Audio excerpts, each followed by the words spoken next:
Innagamu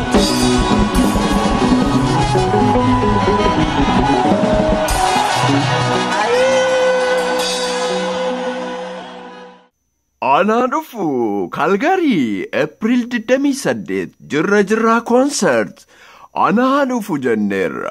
Aje jirtu ijoolleen Booranaa jirtu ijoolleen Wallaggaa jirtu ijoolleen Arsii jirtu ijoolleen Tuulamaa jirtu ijoolleen Maccaa jirtu eessa jirtu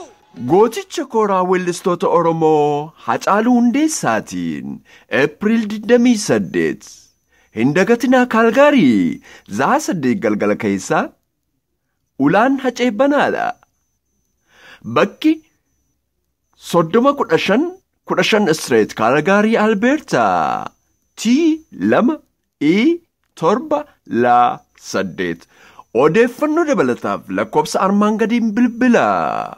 Haceko Hacaaluu Hundeessaa Oromillee waa'ee kee waan baay'ee odeessaa guyyaa konsertii kee Oromoon wal ga'ee akkas jedhee faarsa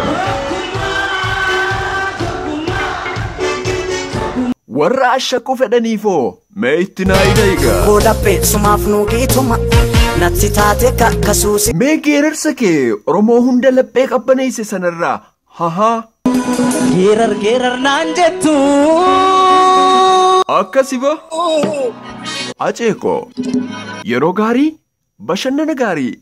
Hacaaluu Hundeessaa wajjin anaan Calgary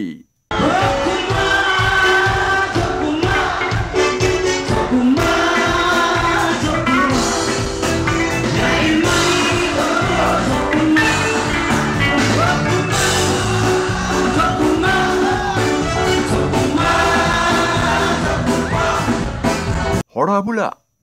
Debana Gaafa gaarreen Adwaa gaafa maqaleessanii